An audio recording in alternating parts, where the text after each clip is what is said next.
So in today's video, we're going to be talking about what footwear is ideal on a day-to-day basis if you have pain in the back of your Achilles and have been diagnosed with an Achilles tendonitis, tendinosis or tendinopathy.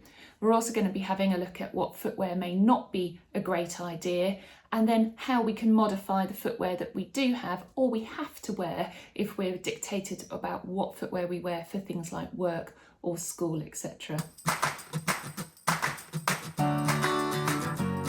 Hi, I'm Ali. I'm one of the physios from treatmyachilles.com. We're an online practice treating people over video call with any kinds of Achilles problems. If you'd like to find out some more information about our services or book an appointment, please see the information below. So if you've been diagnosed with a tendonitis or a tendinopathy, you might be thinking, well, how do I adapt or change my footwear? Well, it matters where you're actually feeling the pain as to which different options you might want to choose. So if we were to look at the anatomy of your calf and your Achilles, you can see that your calf is made predominantly of two muscles that turn into the Achilles tendon. One is your gastrocnemius and one is your soleus, and they come down the back of your calf, turn into your Achilles, and that Achilles attaches into the back of the heel.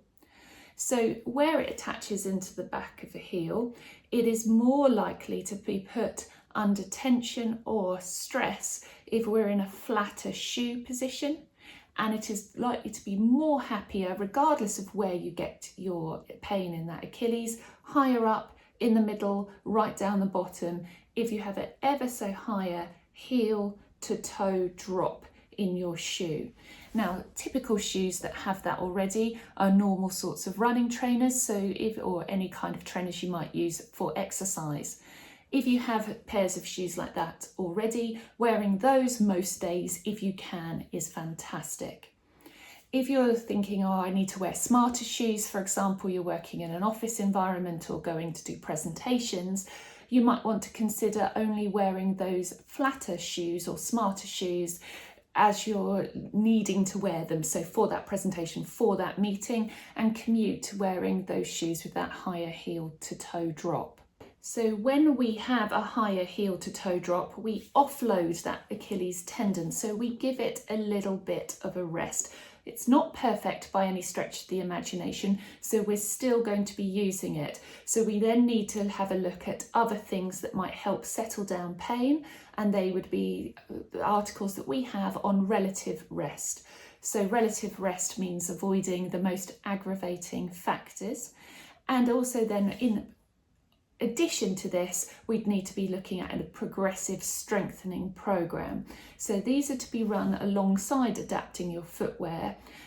So it's important not to just think, just because I've changed my footwear, my Achilles tendon is going to heal or get better.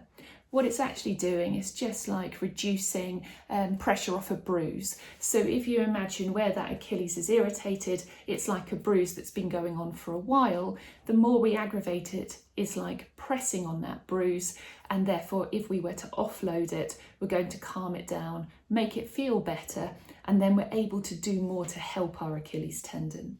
At the back of that tendon, when it's sore, it can be pretty uncomfortable to squeeze or press or have footwear that rub on the back of it. Typical things like quite rigid shoes like walking boots can be a problem, or those with more of a rigid heel.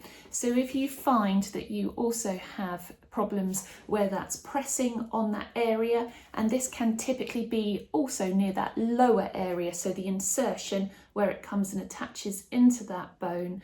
You also have a bursa, which is a sac of fluid, and that can get irritated. Now, we've got a lovely video describing about bursitis. So not everybody has bursitis when they have that lower Achilles problem, but it's worth having a look at that video too. If you think this is related to you, you might also want to have a look at different footwear that has a softer back, or you've slightly raised again your heel in that shoe, and you could do that by wearing a heel cup. That heel cup or heel wedge or raise is nice and soft and comfortable and sits at the back of the shoe, so your heel goes on top of that, and that can just take the edge off where that pressure is pushing on it. Now those heel wedges can also be used in normal footwear that you can't necessarily modify or avoid wearing. So things like steel toe-capped boots, or again that smarter, more rigid shoe, or shoes you have to wear for certain outfits, for example. So if you were to put those heel wedges or raises in the back of that shoe, it sits you up slightly higher and again offloads and means that might be more comfortable.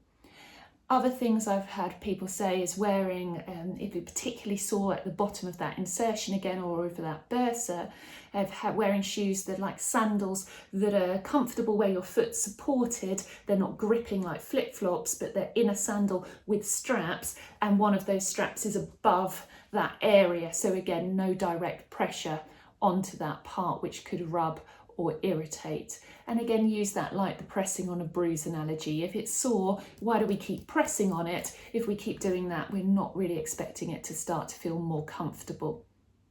It's important to note that if we are getting more discomfort from either rubbing on the back or from wearing flatter shoes, it is something that means our Achilles isn't getting more damaged when we're feeling that discomfort. It's more that bruise analogy. So it's something shouting at you saying, I'm here. You're not damaging or making your Achilles tendon worse by wearing these shoes. You also might want to think about shoes, as I just mentioned with the sandals, that don't involve you having to grip and hold on to them. So things like flip-flops, where your toes have to sort of change how you're walking because they're holding on to that flip-flop as you're moving, or things like welly boots, where your foot again may not be as supported and it's a bit wider and slips up and down within that area, and you're changing how you're walking accordingly. Anything like that can also irritate the Achilles tendon as it's changed how you're putting the load through it, and you could be using it more in walking with those sorts of footwear. So again, if that's your choice, please can you find a footwear that's got a higher heel to toe angle. Some of those sandals can have that wedge, or indeed some sort of nice summer shoes can have that wedge in it, or you might have better fitted boots that you could wear with laces, for example. So let's say you've tried all of this. You're wearing your really nice footwear that we've just discussed. It's something where your foot's supported, it's not rubbing on the back, you might have a higher heel to toe angle, it may well be softer and more cushioned like the trainers. Well, then we need to look at that bigger picture. We need to look, like we said, about what other aggravating factors are we doing? How much load are we putting through that tendon? So what activity or things are aggravating it? And then how strong and robust that calf muscles are and that Achilles tendon is, and can we improve things like that? This can be quite tricky if we're in a work environment that dictates what shoes we're in. So again, we're talking about trying to adapt by increasing that heel to toe angle with the wedge. But it also may be that we might have to have a look at that working environment. So if you're wearing boots or footwear, for example, the steel toe caps in the boots, can we modify activity at all? Could you go up a lift rather than multiple flights of stairs in the day? Could you, instead of standing for a bit, perch on something, a desk or a chair? Can you delegate some of the tasks where you're not on the feet all the time? I appreciate this isn't something that's easy to do, and it may not be possible to do, but any little quick corner fixes where you've not got the load on your feet all that time might be worth looking at. And I think Marika's done a video in a bit more detail about what you can do if you can't rest. Final thoughts on footwear. There can be a movement pattern or how you're walking and moving that can affect what's going on with the Achilles, and that might be something that you've had a look at with a podiatrist or someone similar before who has given you custom made orthotics or off-the-shelf orthotics. If you have these, it may be worth contacting who gave you those orthotics and asking how you can increase that heel to toe drop. It might be as simple as adding in a foam cushioned heel wedge as well as those orthotics, or they may need to be modified.